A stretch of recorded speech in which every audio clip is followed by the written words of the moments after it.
এই কি হয়েছে দাদা? তোরা কচু পাতা মাথায় দিয়ে যাচ্ছিস কেন? এই দেখ ছাতা, ছাতা নিয়ে যা। আচ্ছা আচ্ছা নিতেছি। এই যে ধর ছাতা, ছাতা নিয়ে যা।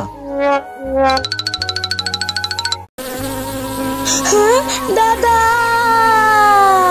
আরে শুভঙ্কর, শুভঙ্কর কি হয়েছে তোর? মৌমাছি আমায় কামড় মেরেছে। কই দেখি। তোর হাতে মৌমাছি কামড় মেরেছে? দাঁড়া, তুই চিন্তা করিস না, আমি তোর হাতে এখনই মেডিসিন লাগিয়ে দিচ্ছি। দেখ শুভঙ্কর, তোর হাতে মেডিসিন লাগিয়ে দেওয়া শেষ। চল এখন বাড়ি চল, তোর আর কোনো ভয় নেই। হ্যাঁ টাকলু হে। আরে ছোট ছোট এভাবে কাউকে টাকলু বলতে হয় না। না আমি তো বলবোই টাকলু। আচ্ছা ঠিক আছে, এই তেঙ্গে তুই ছোটকে টাকলু করে দে তো।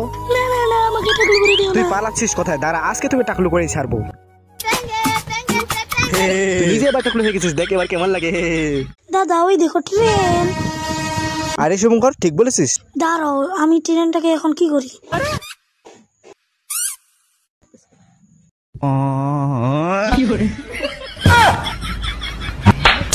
কাকু আমার কাছে কত সুন্দর কার আছে।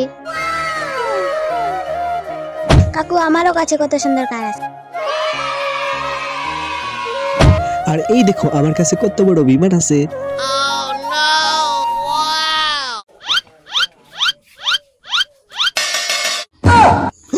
দাঁড়া শুভঙ্কর, আজ তোর খবর আছে, আজ তোকে ছাড়বো না, দাঁড়া বলছি। ওরে বাবা পালাই। আরে এনাকোন্ডা সাপ, পালাই। আরে শুভঙ্কর কি হয়েছে তোর? হাঁপাচ্ছিস কেন? দাদা ওই দেখো এনাকোন্ডা সাপ। কই দেখি তো। আরে সত্যি তো এনাকোন্ডা সব। শুভঙ্কর পালা।